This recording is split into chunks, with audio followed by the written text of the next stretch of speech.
feili təsir edər əl-kəvsərə. Demək, birinci vasitəsi tamamlıq kə, ikinci vasitəsi tamamlıq əl-kəvsərədir. Gördüyünüz kimi yazılıb, ikinci məf'uldur. Əl-kəvsərə isimdir, müəyyənlikdədir və təsirli halındadır.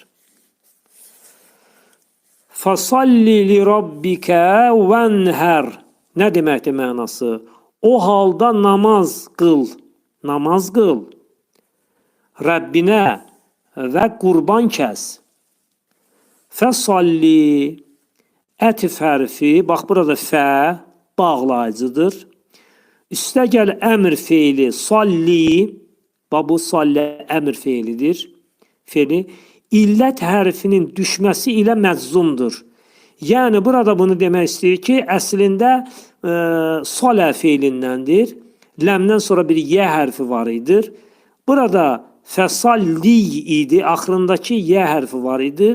Amma demək, qrammatik qanunlara görə ərəblərin və burada sallidə olan yə hərfi düşdü və oldu fəsalli. Burada yənin düşməsinə elal qaydaları deyirlər ərəb dilində. Yəni, samitlərin yer dəyişməsi deyirlər buna. Elal qaydalarına görə yə hərfi burada nə oldu?